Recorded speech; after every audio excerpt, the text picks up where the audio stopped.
Oh, yeah. You said you came out. Good afternoon, Senate institutions. It's Thursday, April 11th. We're gonna continue our conversation on our capital bill, H 882. We have legislative counsel Damian Leonard in today, walking us through language. Probably will spend most of our time on that today. So, Damian, welcome and thank you. Great, thank you for having me back. For the record, I'm Damian Leonard from Legislative Counsel. We are picking up on section 15, page 16. I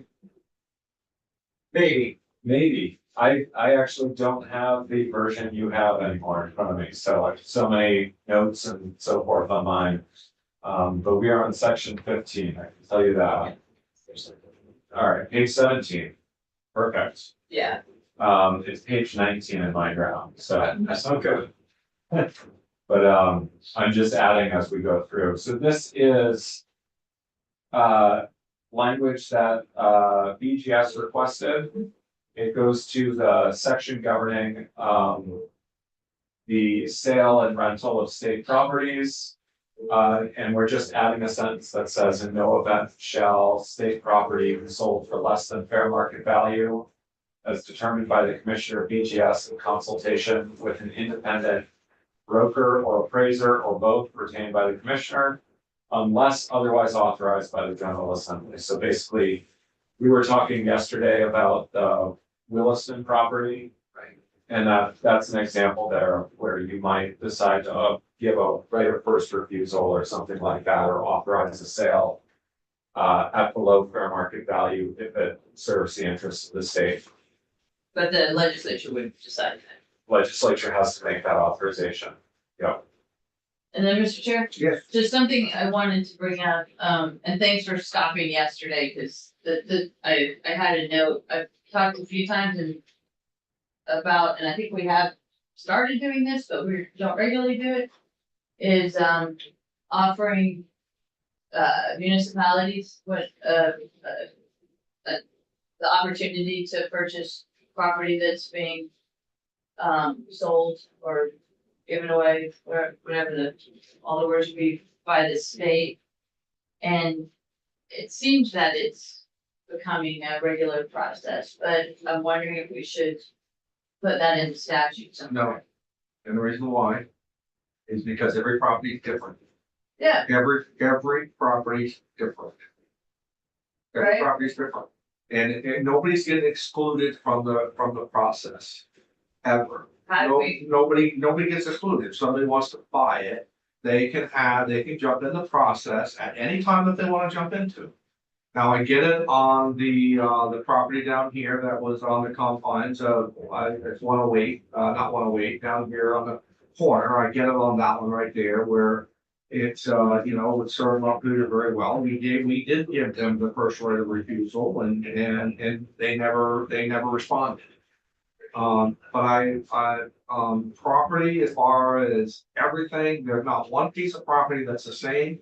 And to always offer it to the communities first, is, nothing that I'm really interested in doing. Because being in that business, I know what it does to handicap the process of a sale. There are some buildings that we're not gonna be able to ever get to what the appraised value might be, for a lot of different reasons. Whether they're in a floodplain or whether they're in a poorer state than what an appraisal process is gonna be picked up, or whether the town makes a very compelling reason right from the beginning that they have a need for the property and they don't have any other place to put that property. They can make a compelling reason for it, but to just make it carte blanche, that's gonna be the rule. That's just not how real estate works. It's not how you get to real value. I agree with you that that's not how it works in the real estate market, but for a state, we're more than just a seller of property, right? We're a government, and the towns are our partners. And so I would just like some statement somewhere, and I don't know where it would be. I mean, is there an overall section about selling property that has goals in it? That might be a question for David. So 29 VSA 166, which is the section we're amending, governs sort of the powers and duties of the commissioner of BGS with respect to the sale of property. So that section provides overall that it provides basic limitations, like limitations on how long you can lease a property for, the sale of real estate owned by the state. So it does include general guidance such as it shall be sold to the highest bidder at public auction or upon sealed bids. And that actually, I think, is in this language we're amending. And then it goes on to like posting. And then prohibits or addresses oil and gas leases on state-owned lands, which are not really a thing in the state of Vermont, but I guess in the event that they could become that, it talks about how the net proceeds are used. You could put in, sort of general purpose language. I mean, this section even deals with persons who, as of April 8th, 1975, are lessees of state lands on Broughton, Marshfield, and Ricker Ponds, obtaining a lease that runs the lessee and the lessee's spouse, for,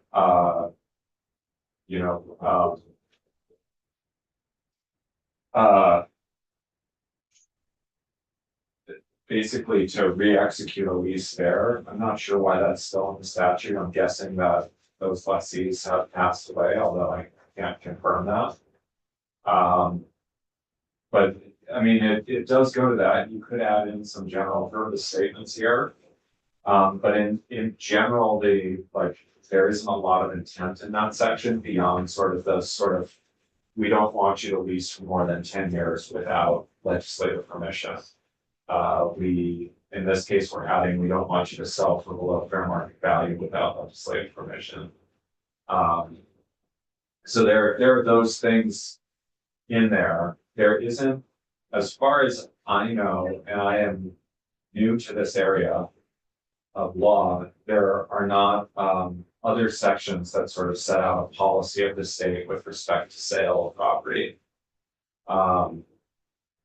And it's worth noting too that there are properties that are not under the jurisdiction of BGS. And I don't know the extent to which some of those properties may be governed by different terms and different laws. And then there are other properties like the wildlife refuge, which we're talking about shortly, or the wildlife management area, where that's governed by a whole different set of requirements that this statute doesn't really get at. And that you won't see that appearing in some of these statutes because there are federal requirements that attach to things and things like that. And so certainly conceivable we could add it. The thing with intent to remember is if you're adding just intent, it's really aspirational, it's not binding. If you're adding something binding, you can always not withstand it. But it's one more step in the process if you need to not withstand it. And if you look at prior capital bills, what we've done with like offering it to municipalities is it's been on a case by case basis. So you'll see for some properties, it says just sell it for the highest bidder. And for others, it says we shall offer a preferential right to the municipality of X until such and such a date. Okay. And these are the terms with that. And the chair suggested another option, which is allowing the municipality to match the highest bid if it's not the highest bid. Right. And And then there are other options. We discussed a handful upstairs too, where you can condition the sale on certain things, where you say this shall be sold to the highest bidder, except the municipality shall have an opportunity to purchase it for 5% less than the highest bid or whatever. But all of those have trade-offs because some properties are in areas where they're very desirable to the municipality and not the private buyers, and sometimes it's the reverse, and Right, sometimes the state wants it used for a certain reason. Not that that prevents you from putting the language in there. okay, It's just we're already doing it sort of on a case by case basis. If you look at, we went through the amendment to the 108 Cherry language yesterday. If you look back in section 22 from last year, there are 3 different property sales authorized there, and they're all slightly different. right. And so that's kind of a sense of how it usually is in the capital bill when we do this. All right, and I think this probably isn't the best year to do that, but let me, just, Okay. I want did to, you wanna say something? Kate's got some. Kate Everly from the Department of Buildings and General Services. I think it might help to zoom out a little bit, like the beginning of the relationship as well. I think Senator Ingles can speak to this. When we cite a facility within a community, there is a lot of discussion and negotiation of how to make that work for the municipality. So it's not that we're just barreling in, taking advantage and then leaving and benefiting from the relationship over the course of the whole time. So I think I understand that you're looking at specifically the right of first refusal as a way to sort of make them whole, but I think that the relationship is less imbalanced perhaps than. Yeah, and I wasn't even saying, I mean, I guess you could say like the town hasn't had, tax revenue or property tax revenue, so that would be an incentive, but I was just thinking in general that the state is, I mean, the state is the governing or the, you would know the word, but the authority that lets the towns exist, you know, what I mean? The towns exist because of the state. So I just think that relationship is important and the state should, let towns have a crack at any property, but that would be a big ask. It's a big ask, and then the other thing is that you're gonna really need to remember is that it's not just that town's property, it's the whole state's property. Yeah, It's all of the state's Right. property. And so there's other people who are gonna say, well, no. We wanna get as much money for that building as we can get. So that's just because it happens to be there, doesn't mean that that is some favor that we need to do for that community, when we need that money to do other things. yeah, I understand that. So, I think this probably is a good year to do this, but I wanna bring it up so that people are thinking about it, and then I just have one question. For Jamie. The first sentence. Sentence on line 8, upon authorization by the General Assembly, Yep. to make grant by resolution. BGS, the commissioner may sell real estate owned by the state. Does that happen with each sale? Is Yeah, there so a this applies specific to- authorization for each There's sale? specific authorization for each sale. And that's when you get your opportunity to Yeah. do what you're asking to That's do. what I'm thinking, Yeah, yes, so that is with each sale. They're either done through the capital bill, or sometimes we do it by resolution. We'll have resolutions to sell parcels of land that the state owns. I don't think there's a resolution this year, but we've done it in prior years before I took on the capital bill. You reported one last year.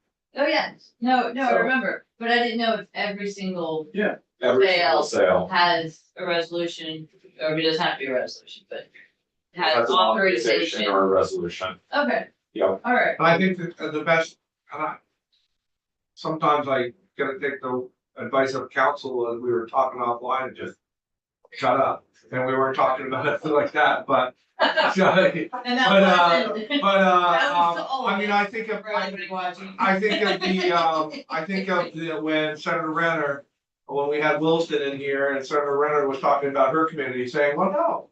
Oh, listen, no, you guys have had all these breaks over here, and you're supposed to do this, and you're supposed to do that, and you're supposed to do this, and we over here feel like that's not fair.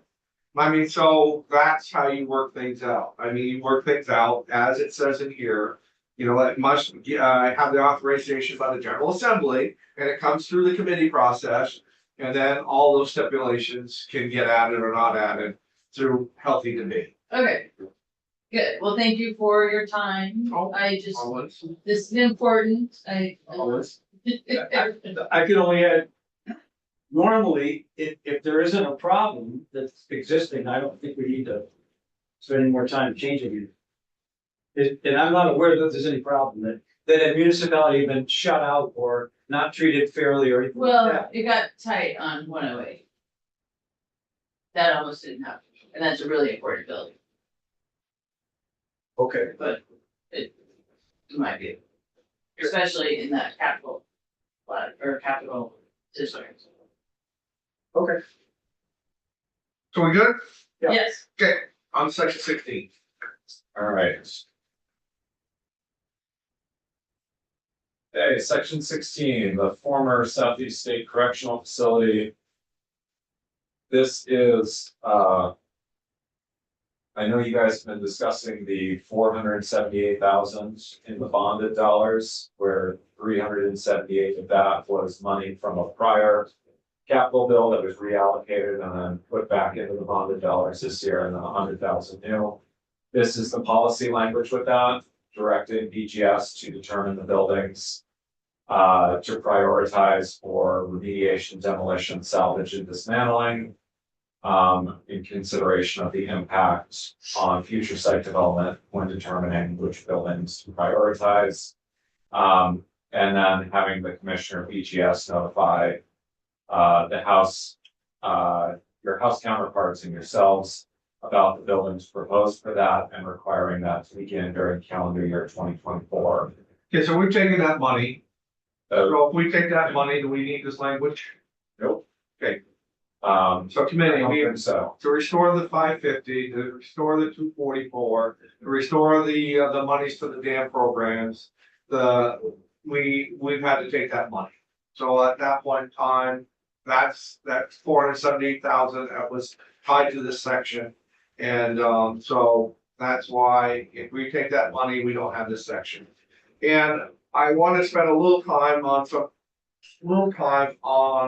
talking with Mr. Asia about that anyways, because I think some of these determinations have been made where it wouldn't have to be that we would have to talk about spending $478,000 if we were to want to move forward at a future date.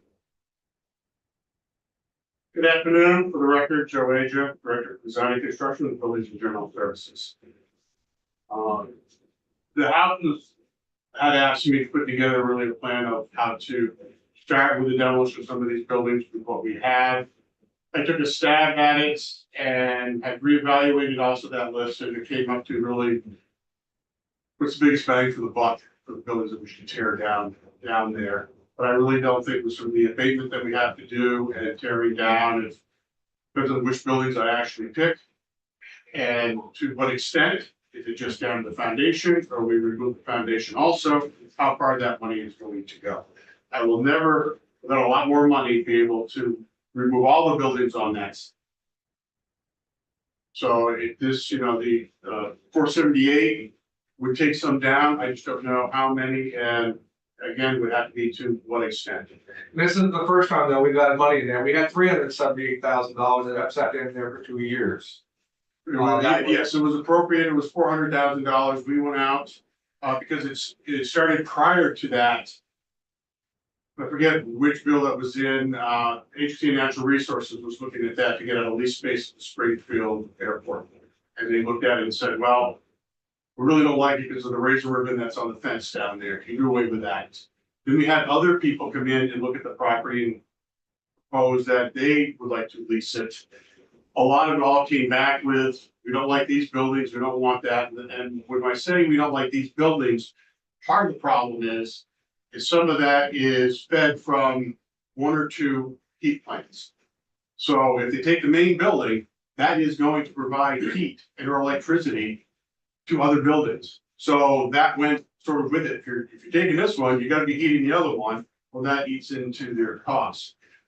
So that's where basically everything had dropped, and we came up with the 400,000 to start the process, and originally it was to remove the razor ribbon.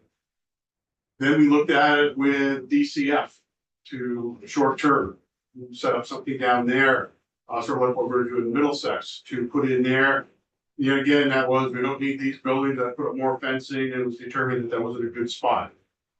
So then we decided, well, we're gonna get a start on it, let's look at the asbestos, which buildings had asbestos. We went out and we spent that first part of that $400,000 to do that asbestos assessment. I know where all the asbestos is down there, and that would be one of the things that to look at would be, this building may have too much. I'll get a big bang for the buck for demolition. This one has none. Let's start there.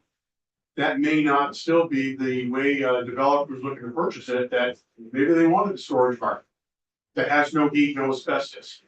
Still could be a good buy, but you're taking down the wrong building first.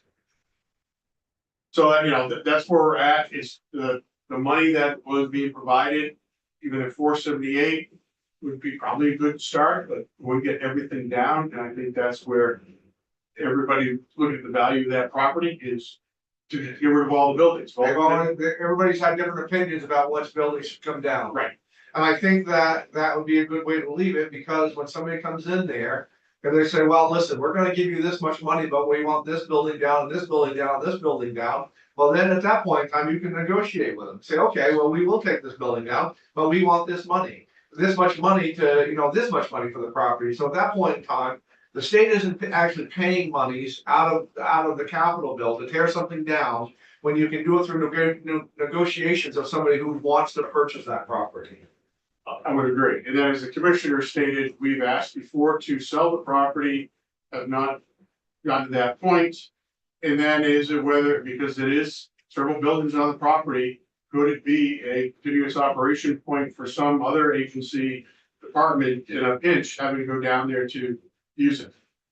I don't want to just be naming, you know, because it was a locked facility, those individuals, but it still could be easily converted to office space real quick if there was another disaster that could not reoccupy. So there's all of that. But the functional buildings that still have some use, some of them are, can't be used for all things, but there is some value to the buildings, to some of the buildings that are there. Okay, so that's why and to be fair, again, we've identified other areas of concern that we want to put that 478.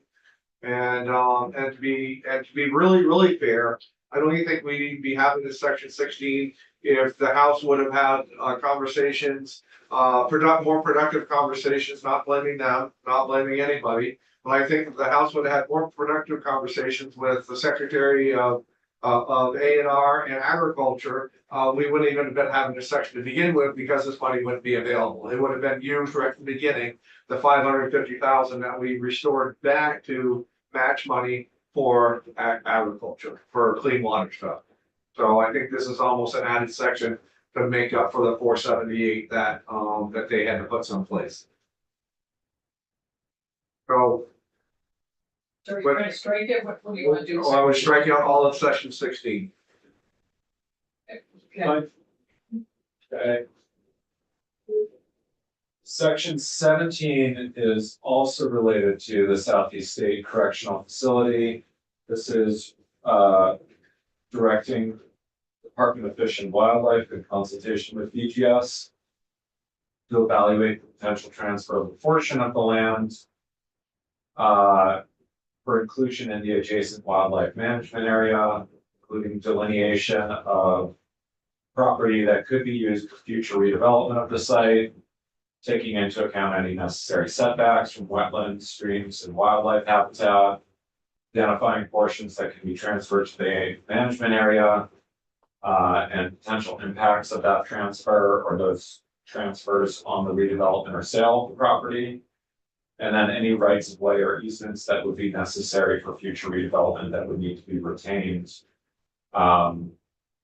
after the transfer. And then that reports due January 15th, 2025, to this committee and your House counterparts. And it's supposed to include a recommendation for necessary legislative action. Scott, I don't remember, was there money set aside for this in the draft, do you know off the top of your head? Or I don't believe there were any funds. I couldn't find them, but I could remember. They weren't for us, there might have been for Fish and Wildlife. So Okay, So just in a normal course of business, they'd be able to do that? I think it's, they're looking at a study as to how close, how much they can expand their wildlife management area down to the fence line that is there now. Yeah. And not including the solar panel area at the main drive. But there was no appropriations. I believe there was. Yeah, So it's not authorizing to transfer property. It's just authorizing to have a look at the possibility. yeah, one of the things that came up in the testimony there is that some of the the land that's been retained, so 800 acres or so was transferred to form the management area. Of the remaining 100 or so acres, some of it is on steep slopes or wetlands. And some of it has wildlife habitat on it that the state has been protecting already.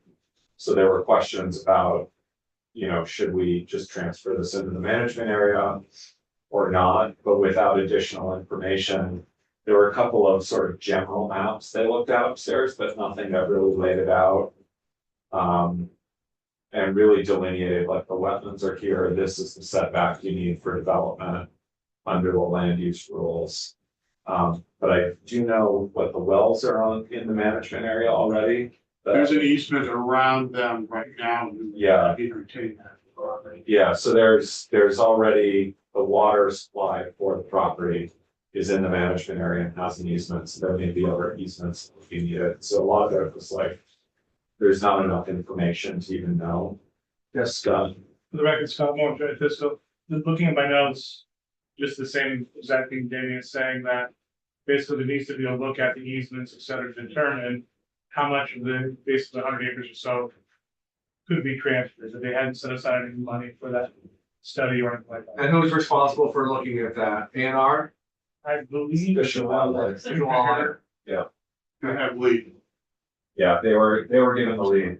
There Fish and Wildlife has lead on this, working with BGS. okay. So BGS doesn't have a problem with this language? Not really with the language, there's concern of giving up that property, but I think doing this study to see what they're actually looking at.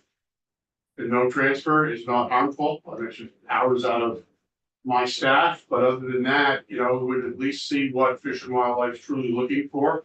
And they have lead to be chasing it down, and really just showing us that here's the line, here, delineate the wetlands, they have that in A&R, so they can do that work. So is it harmful to anybody by leaving this language in? Other than some time, I get that. I heard what you said, Right, from Joe. BGS's point of view and whatnot, I think the language to evaluate it, no, I think for the future, what you have to look at is if we are going to sell the property, whether or not giving up that 100 acres around there, whether or not it's wildlife that's in there and or wetlands that have to be preserved. That still makes a nice buffer, I think, if you're the property owner, as opposed to the wildlife management coming up to the edge of your property line. Yeah, because then they'd have to have a buffer zone if somebody was to buy. Did anybody hear what he just said? Or are you just saying if you gave that up and they had it, so the next property owner is gonna have to create their own buffer zone when they buy that property as well, versus where that's at, so, but again, that's almost out of future capital bill. Sure. Based on, and I'm respectful of your people's time, as you said, it's gonna take some of your people's time. But it doesn't make any decisions other than let's them look at that. Yes, Yeah, so it looks like, line 5, 4 and 5. Taking into account any necessary setbacks, so presumably they would show that possibly. I would expect that they would on And a that's what you're new, talking about, yeah, right? so the new survey that they produce would be, here are the wetlands and everything else, all those areas. And where their line is going to be. Okay. Yeah. So someone in the future could decide whether or not to push that back if we wanted Or you to sell a bigger amount of the property. Yeah, so one of the things here is some of these things, like the setback from a wetland or a stream, that's not something that you can like play with, so it's not land you can develop in. Oh, no, I understand. So that's, Yeah. that's sort of what this is asking, is to basically say, what's the actual envelope Yeah, where you could, you can build and develop? right, Because there are sections of that property right now, which could be sold to a developer that wants open space around the development. But they won't actually be able to build anything there. yeah, maybe they wanna see the metal arcs and the whatever in those areas and, Yeah, it's also just preservation of you know, that open space is sometimes valuable, like if you have housing or something like that. That can make something attractive, and I don't know enough about the property here to know the details. I do know the pictures are really pretty, but Yeah, we did see some of those. yeah, Yeah. those are nice. Is that in your district? No, it's Windsor, Okay. a little bit north. Yeah. I still care about Oh, no, we all do. it. So, committee, are we good? Okay, yeah. Okay, Yeah, I think it's a really good idea, actually, and it'll help in whatever happens with that. All right, so section 18 is the state building naming study committee. This is to give a report back on creating some sort of body within the executive branch that would be in charge of naming state buildings under the jurisdiction of BGS. It is a 7-member study committee. And they would be charged with bringing back a process or coming back with a proposed process that we would then have to enact in legislation. Right now, the state law says that for those buildings, it is up to us right here in the General Assembly. There are precedents for this with geographical areas and transportation facilities. I think you've heard testimony from BGS about their resources and this language, so. so let me give the committee, some history as far as on this. This language is in here, is kicking the can down the road. What we're doing is we're gonna give up, even though we're the committee on buildings, basically, of all state-owned buildings, we're gonna start giving up the rights of what we wanna do, as far as naming buildings and all that stuff.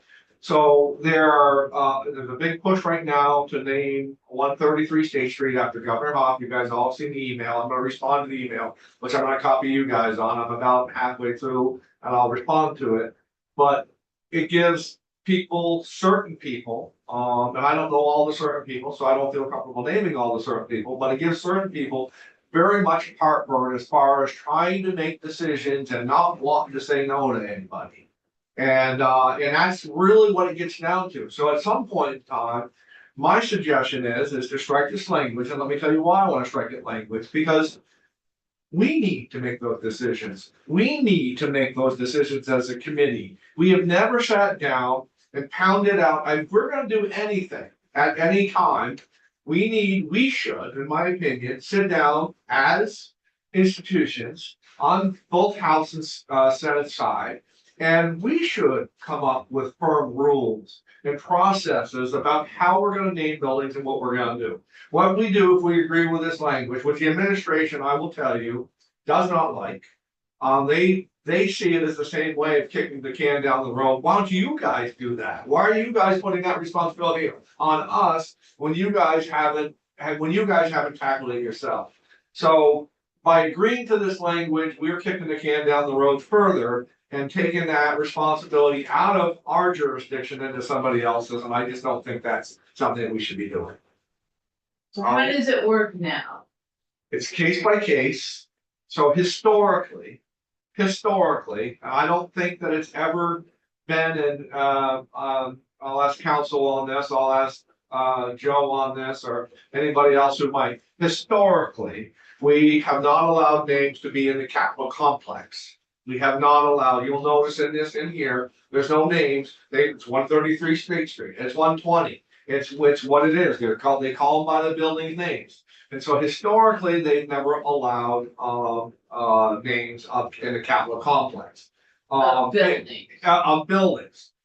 I also want to point out that naming buildings are tough. I mean, we're gonna talk about some more of that in a second.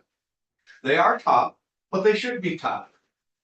Because you run into problems like what we're having right now on 108 Cherry Street. It's named after John Zampieri. Now they're gonna sell that building, and now they're in a flux of, oh my God, what are we gonna do with that name? What are we gonna do with that name? What are we gonna do with it? The family's concerned, everybody's concerned, but nobody wants to handle it. Nobody wants to get there. So I think at some point in time, before we slough our responsibilities off to somebody else, we ought to handle it ourselves. we ought to get it to ourselves at some point. I'm not gonna say we're gonna do that this year. But it needs to be taken on head on at some point in time, that we need to, as adults, make our own decisions about what we're gonna do and how we're gonna do it. I also wanna point out one other thing. Not that any governor is worthy, there's even more people that are worthy. But I also say, we haven't named a building after Snelling, we haven't named a building after, Howard Dean. We haven't named a building, Snelling died in office. Why didn't we name something after him? So there's, it's not that, Governor Hoff is not deserving at all. I would never want to say that. But nobody sat down and made the tough decisions about how we would do it. And certainly nothing has ever been done in the Capitol complex as far as in a name of one of these state buildings. But again, I think at some point in time, we need to make our own committee or make our own decisions about how we're gonna do that through a thoughtful, deliberative process. And nobody's ever sat anybody down and done that. And so why slough it off to somebody else when I think we are the ones who should be doing it? Yeah, I can help a little bit historically. The process is someone introduces a bill. It gets referred to Senate institutions and or the House, depending on who's introducing it. And that committee takes charge of the bill and they interview people and use their best judgment to decide. I sponsored a bill to rename what was a state building in Rutland, Francis B. McCaffrey Courthouse. And had bipartisan support. Cheryl was with me on it. And it went through and I remember sitting out in the cold, it was 20 below while we dedicated it, and so it's known as the McCaffrey Courthouse. So that's how the process works now. I don't see a problem with that. I think that pretty much works. I think that sometimes, and this has been since I've been in this committee, in the 4 years I've been in this committee, it's like everybody, oh my God, and it's like they don't even want to talk about it out loud. They don't even want to talk about it out loud. And I think that sometimes to get through difficult things, you gotta talk about it out loud. You gotta get in a room, you gotta get on the record, you gotta say things that need to be said.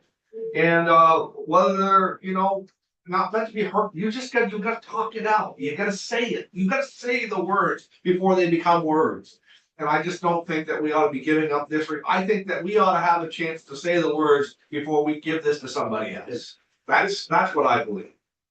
Every community must have the Asa Bloomer building in Rutland is also named after a former, important type person. Right. There's actually a rundown of the buildings that are named. Okay. It's in Oh. 29 VSA 21. Should guess. There's 15 of them. Number 14 is the McCaffrey Courthouse. And then the state correctional facilities, there's 9 of those that are named. The Southeast State Correctional Facility is obviously a former one.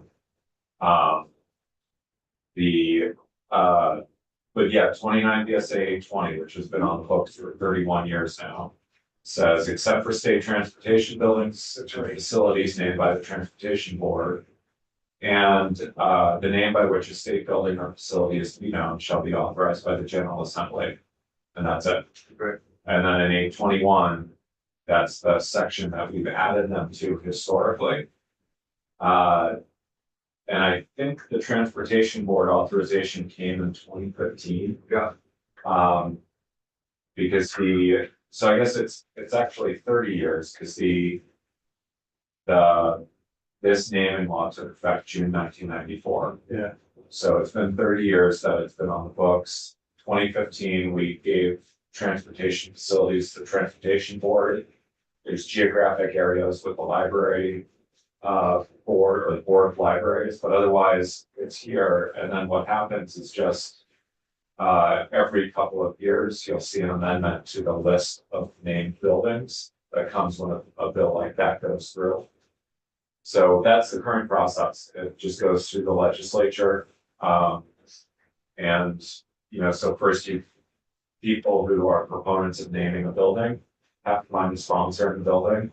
And then that sponsor needs to build up enough support in the institutions, committees to get the bill moved. And so there are proposals that come in that just don't go anywhere. Airports are the ones that the state transportation works with. Right, We wanted to name the Rutland Airport after a local guy that did a lot of stuff, but yeah, didn't happen. No. yeah, I Interesting. serve on that board, Oh. Yeah.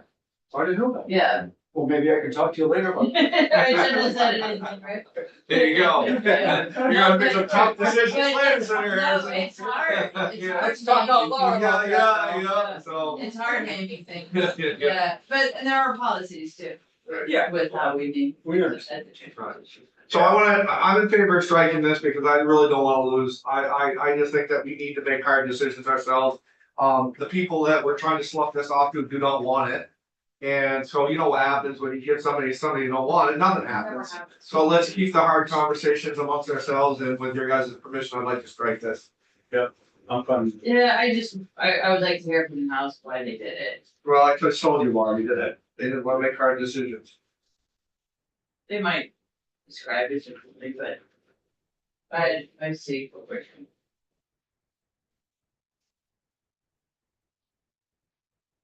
Okay.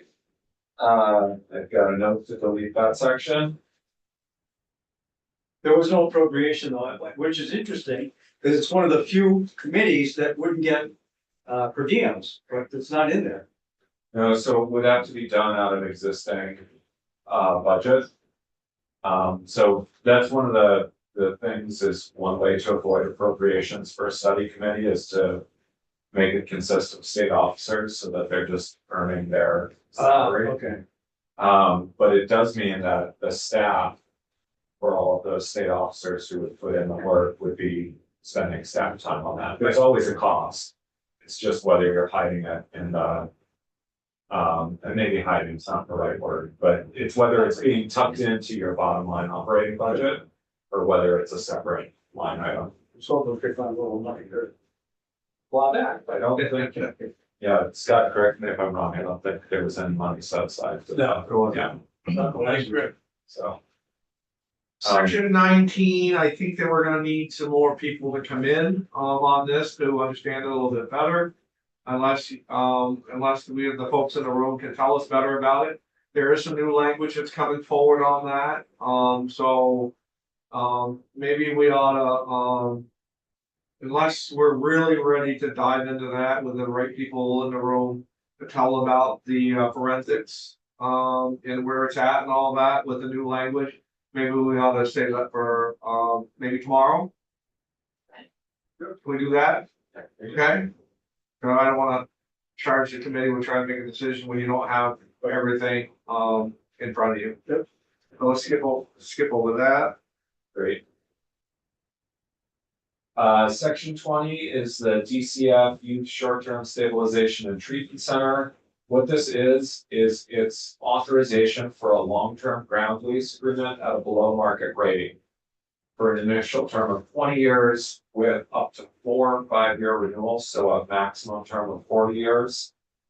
I think BGS testified on this. This is basically a leaseback provision, or where they're leasing to the developer. It's not a leaseback. We are leasing They're to the leasing to the developer.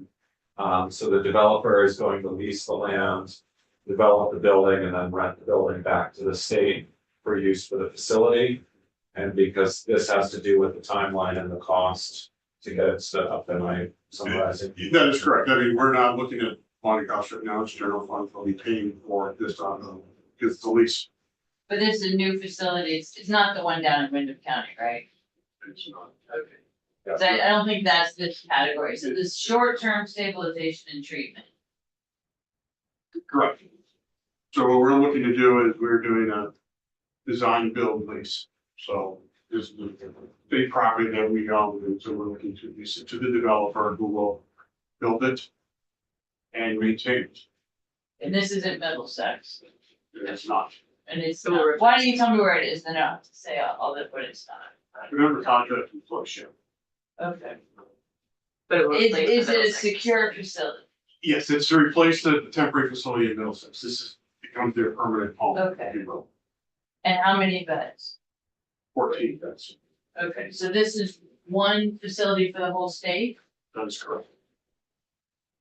And it's 2 units. An 8-bed and a 6-bed. So does that mean 2 buildings I guess 2 wings. or 2? You're right, right. So it's, design. Then we have a concept, when we put this out to bid, we did sort of did the programming behind it. Worked with an architect to come up to how it would work, so because you are 2 different units.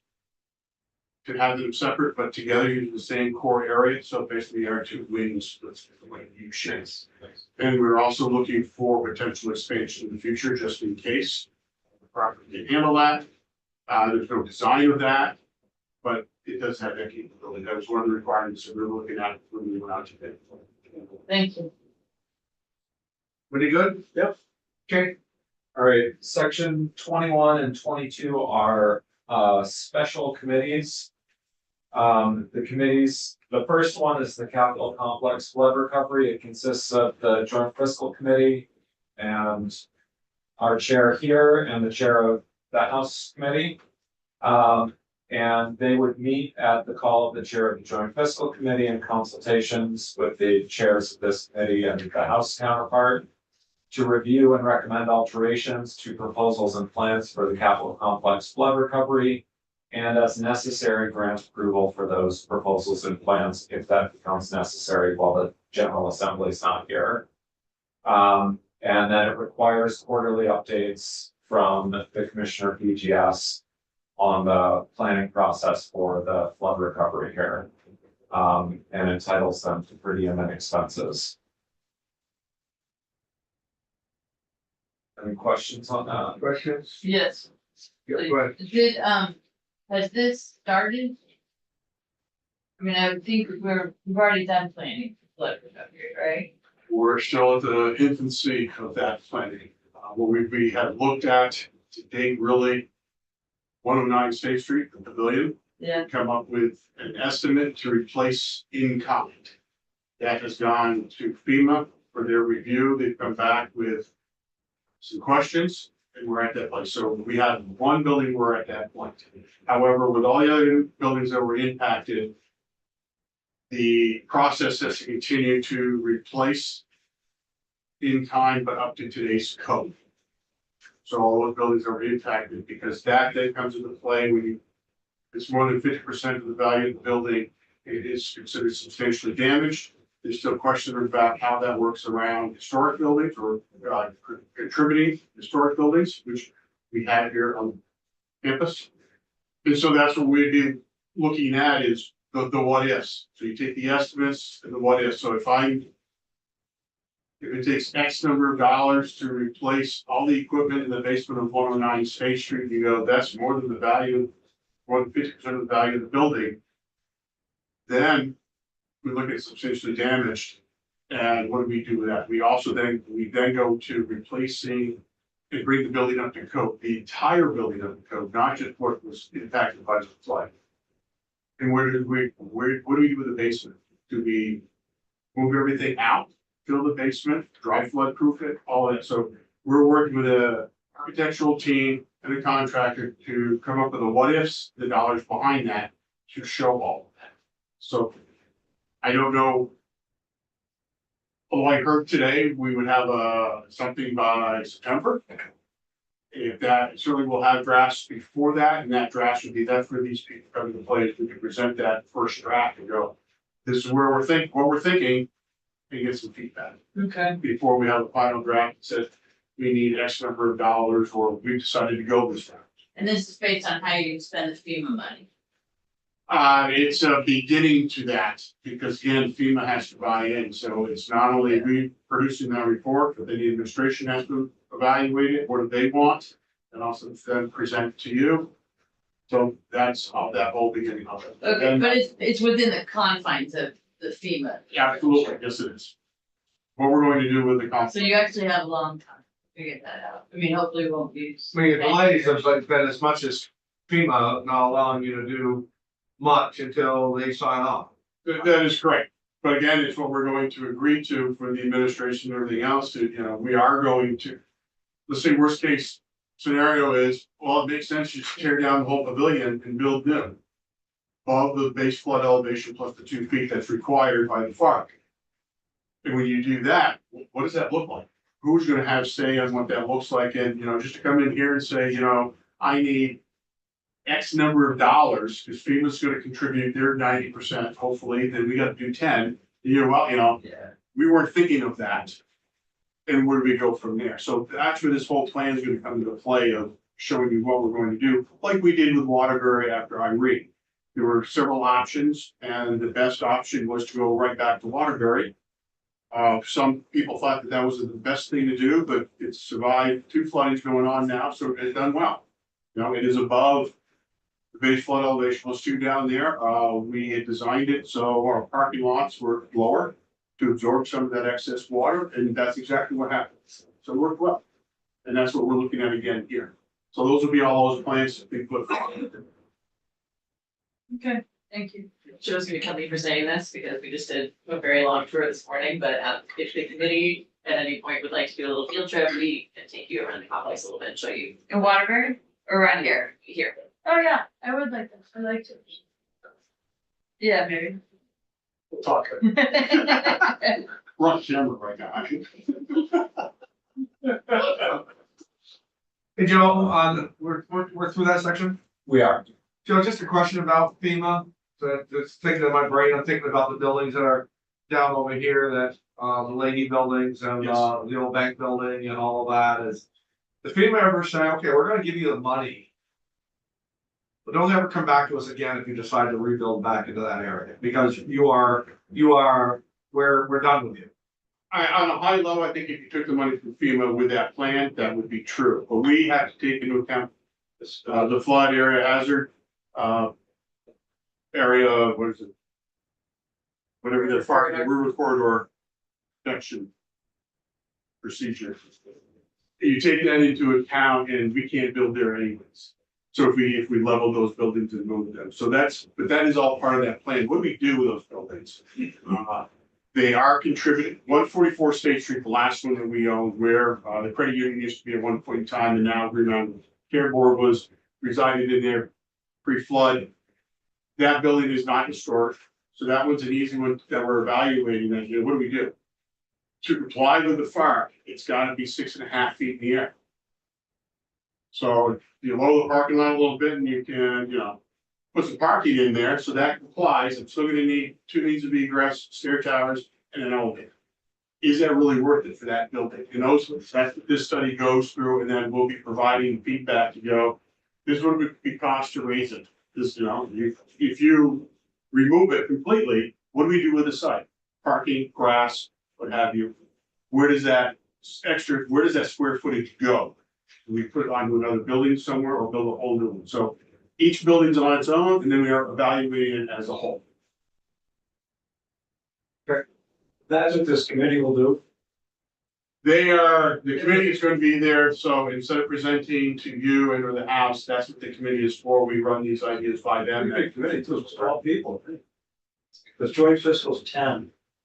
And then the 2 chairs. Good luck. We're counting on you. Good? Yeah. Right. Okay, So I just want to flag for the committee, I'm scheduled elsewhere in 5 minutes, Okay. unfortunately. that'd be good. But section 22 is a similar special committee on the state house improvements. And so this is to allow BGS begin design development. So as you are likely aware, there was a variety of scenarios were presented, and scenario 1 was selected with respect to accessibility, life safety, and mechanical systems improvements to the State House.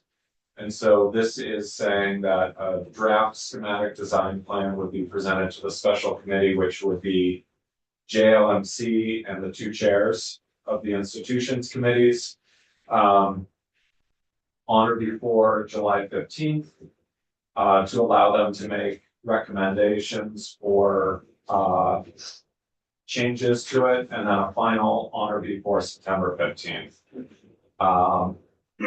And that is That is essentially this committee here. We've repeated language about looking at how the design impacts the ability of the General Assembly to conduct its business, whether it allows for public access, financial consequences to the state, and whether any potential alternatives are available. And that's language that we repeated from last year's language on the same issue. Is the work of this committee online somewhere? Maybe not this committee, but is this work online somewhere? Just, We submitted monthly reports. Sure, when they started.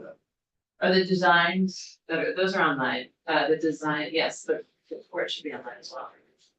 Actually, So surely, when you showed up, Yeah. when did you start? Obviously, August, it started off. Do you mind sending me the links or the reports? I can find them. Okay, and just really the most recent one, I don't think I need to see it, just, it's been a while since talked about that. It's not a very detailed report. Yeah. Is there, They were like updates, so.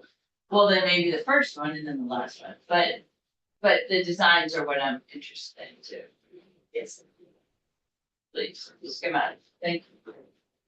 We don't have schematic, but we have. We had programming planning, so it's in the full report that laid out the scenarios and phases. That's just the one, the ADA compliancy that That's what, that's each, the Joint Legislative Management Council and the two chairs agreed to. yes, correct.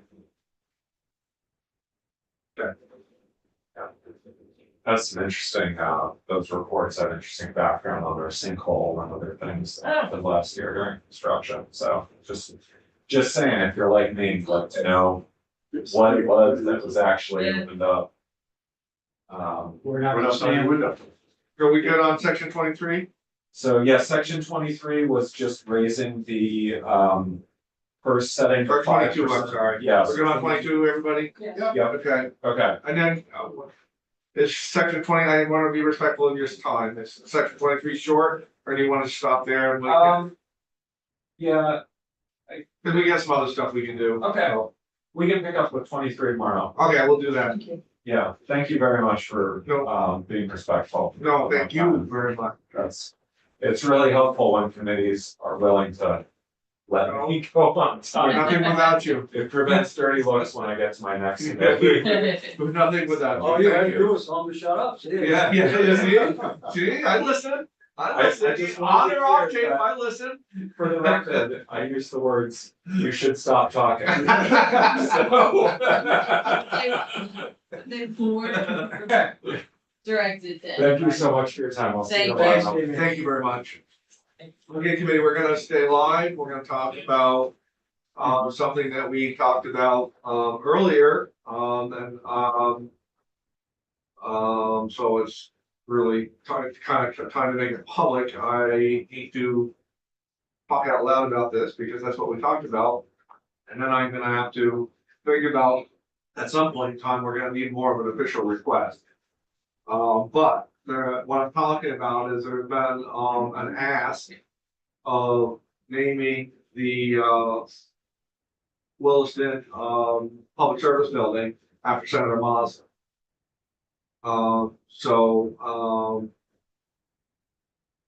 They have delayed the opening of that building several different times, the ribbon, not the opening, the ribbon cutting several different times to try to get Senator Mazza there with his, with his health, and it was could never get accomplished.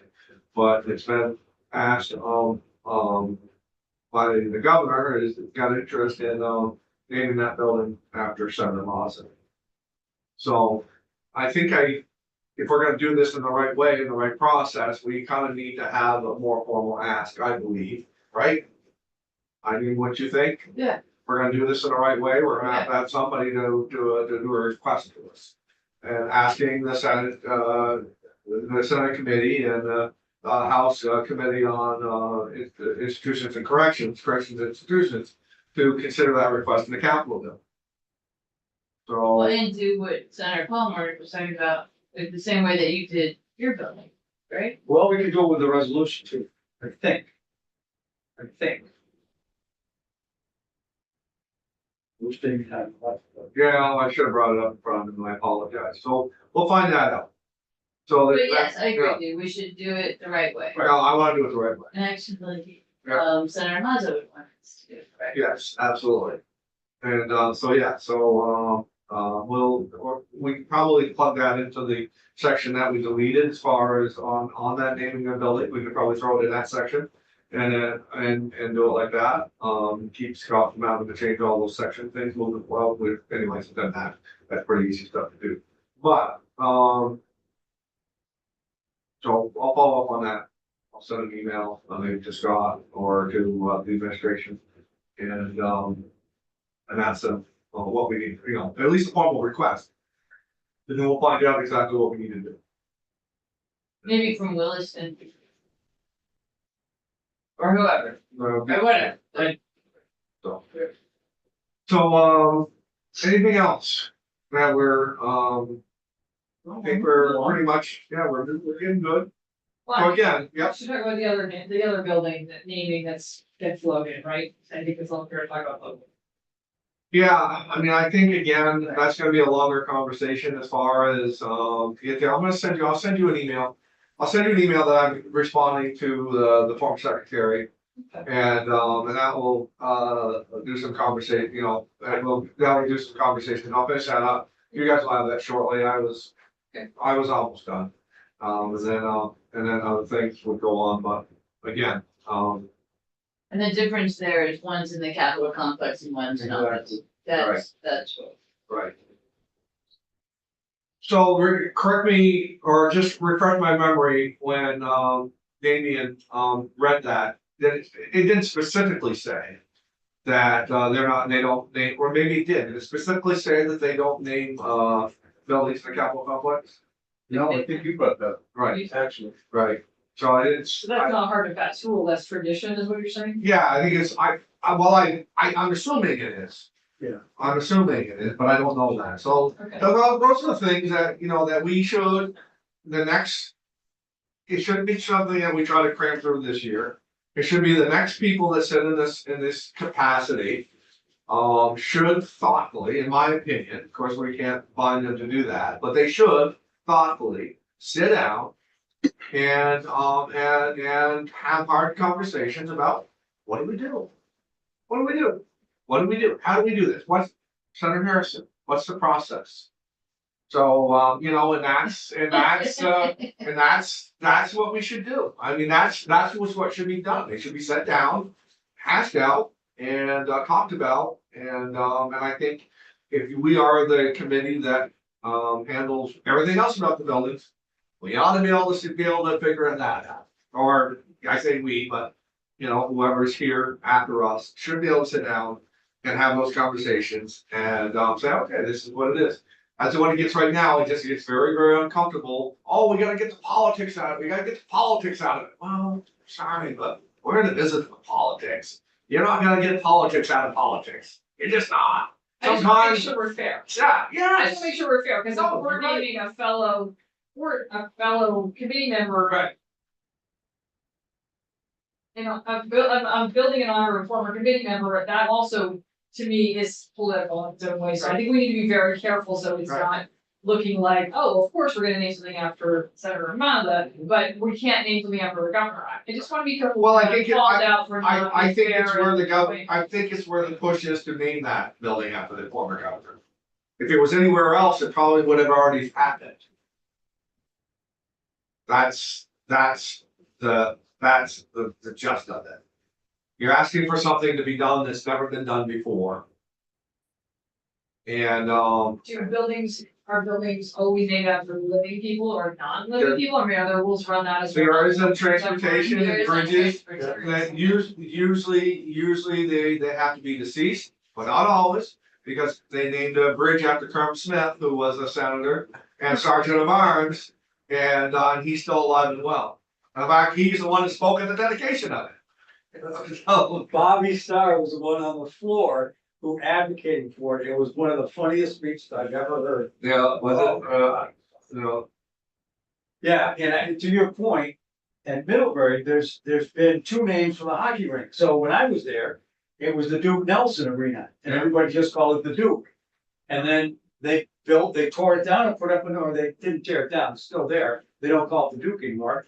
And they built another rink, and now they call that something different. Right. So it happens. Yeah, I mean, And that's probably related to the funding. I mean, Yeah. many buildings are, you Well, know, but I private. think some of the things that they ought to go through is exactly what you brought up. What happens when the building's no longer the building anymore? We're, you know, Right. does that name automatically carry to something different? Right, exactly. Right, and so those are the conversations that have never been had, so the next people are gonna have a great opportunity to do something that doesn't very often happen in this building. Which is to do something that's been a problem for a long time and put some finality to it.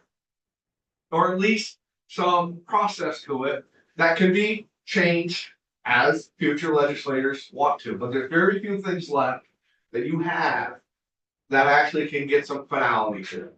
That you can grab and that you can shape into something that is a process. Mr. Chair, just Yeah. one suggestion is if the issue or if part of the consideration is the capital complex, I think we should get this capital complex committee I think we ought to, yeah, to talk to us. I think we ought to get everybody in here, exactly right, and which is something that we're not gonna have time to do, but I think that's what needs to happen. I think that all the stakeholders need to be brought in, and they need to, and it needs to be, it's not just something you're gonna do in one afternoon. It's something that's gonna probably almost take the whole session to do. By the time you get everybody in, I mean, it's, you know, it's gonna be a bill that comes out, and it's, whether it's in the capital bill or its own separate bill, or whatever, it's gonna be something that's going to take a lot of time. And there's gonna be a lot of people who have a lot to say about it, that nobody's ever got them all in the same room and given those opportunities. And that needs to happen. There's no building now, Joe or Scott, that has proper name attached to it that's in the Capitol complex. No. Just street. There are streets that do, Street name, yeah, but no building, No building. that I'm aware of. Right. I was just looking at, Okay, you're always 2 steps ahead. Yes. I was looking at Title 29 and they list them all. And I just moved away from them, but I'll go back and double check and see. I don't think there is. Maybe we call, what's it first? Yeah. So that would be groundbreaking. That would be That'd be groundbreaking. different than anything. The other building isn't in the Capitol complex. so, Right. You know, you can make. And that's the And difference, then, yeah. and to be fair with the other building as well. It's almost known it's gonna be named after somebody. I mean, because those are the types of buildings that get named after somebody. You know, and again, is that right? It's not the way it ought to be done. It's the way it's been done. But does that mean that's the way it needs to be done? I just think at some time there needs to be a process of all of that. So is a resolution an unusual way to do that? And I wasn't sure about that. I just, it seemed like somewhere I heard that. We'll find out. Where do we put it, Bill, I mean, what? We're gonna find out a little bit more about that. We're gonna spend a little time on that, okay? Appreciate that. Yeah, Yeah, no, that's we're very gonna, no, we're gonna do it. We're gonna do due process to that. We really are. We're gonna go down through that. So Okay. other than that,